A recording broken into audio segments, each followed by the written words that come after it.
Temor y caos en una nueva noche de apagón masivo en Venezuela. Desde que el corte inició en la tarde del lunes, el servicio se restableció en Caracas y regiones centrales por apenas unas horas, pero luego volvió a caer. Aceleraremos lo que tengamos que hacer para el fin de la usurpación, advirtió Juan Guaidó, mientras el régimen volvió a denunciar un supuesto sabotaje. Millones de venezolanos pasaron la noche del lunes al martes a oscuras, cuando apenas empezaban a recuperarse del masivo apagón que 20 días atrás paralizó al país por una semana. Una vez más, Caracas y al menos 21 de los 23 estados de Venezuela fueron golpeados por un masivo apagón, reportaron usuarios que utilizaron la etiqueta sin uso apagón en las redes sociales. Desde que el corte energético inició en la tarde del lunes, el servicio se restableció en la capital y regiones centrales por apenas unas horas, pero luego volvió a caer. Habitantes en otros estados también denunciaron nuevos cortes en las redes sociales, donde expresaron su frustración, furia e ironizaban sobre un nuevo ciberataque. Edificios sin luz en Caracas, Venezuela, Reuters. Carlos García Raulín. Sabotajes y mentiras. Los apagones son frecuentes en el país petrolero, y sistemáticamente el ministro de Electricidad, General Luis Mota, los atribuye a sabotajes de la oposición. El ministro de Comunicación, Jorge Rodríguez, adujo que se trató de un ataque al centro de carga y transmisión de la hidroeléctrica de Guri, Estado Bolívar Sur, que genera 80% de la energía que consume este país de 30 millones de habitantes. La vicepresidenta Delcy Rodríguez responsabilizó directamente a Mike Pompeo, secretario de Estado de Estados Unidos, a John Bolton, asesor de seguridad de la administración de Donald Trump, y al senador republicano Marco Rubio. Pero el líder opositor Juan Guaidó, reconocido como presidente interino de Venezuela por más de 50 países, aseguró que el corte se produjo por una sobrecarga en el sistema de subestaciones. Otra vez, el trío de la desgracia, dijo. Están poniendo en riesgo lo poco que queda en pie de la infraestructura eléctrica, manifestó. Mienten para no asumir su responsabilidad.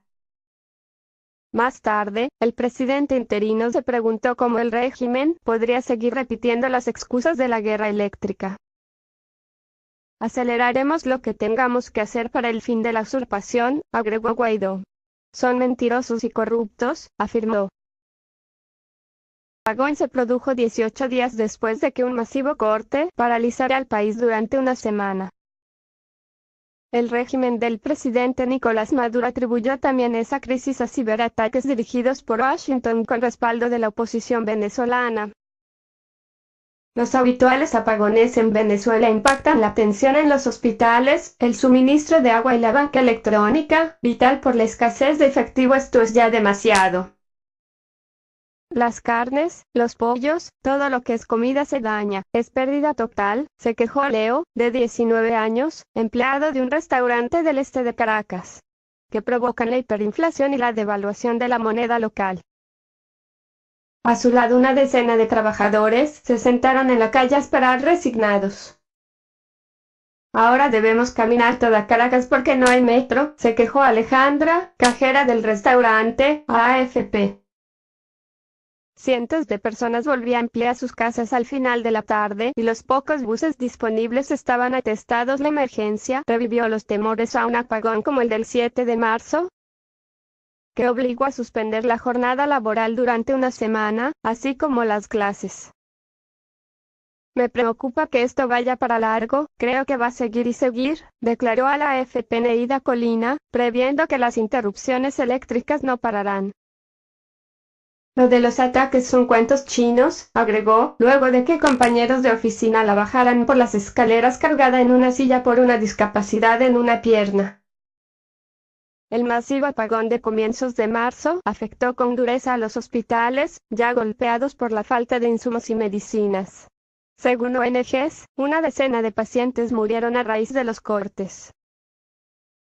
Tras esa crisis, Maduro anunció una reestructuración de su gabinete y prometió una transformación profunda de las empresas del sector, además de blindar la infraestructura con la Fuerza Armada. Es rudo, todo deja de funcionar. Más de una semana después no se producen los cambios ministeriales. En los días de apagón uno no hace nada, no hay internet, no hay acceso al efectivo, indicó Yendreska Muñoz, analista de banco de 34 años. La única esperanza es salir de este gobierno, sostuvo. Pasajeros en el Aeropuerto Internacional Simón Bolívar de Caracas durante el apagón. Reuters Carlos Jasso. Tensión Estados Unidos-Rusia. Guaidó prepara una movilización nacional hacia el Palacio Presidencial de Miraflores en Caracas para asumir su control en fecha por definir, y no descarta pedir al legislativo que autorice una intervención militar extranjera. Washington, su más ferviente aliado, tampoco excluye una acción militar para sacar a Maduro, a quien se ha propuesto estrangular económicamente con sanciones como un embargo petrolero que comenzará el próximo 28 de abril.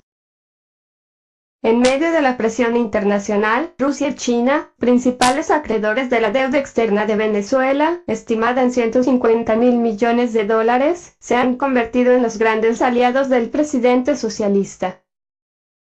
El pasado sábado 2 aviones de las Fuerzas Armadas rusas aterrizaron en el Aeropuerto Internacional de Maiquetía, que sirve a Caracas, transportando personal militar y equipos, confirmó la agencia estatal rusa Sputnik, desatando un cruce de acusaciones entre Washington y Moscú sobre injerencia en la crisis venezolana.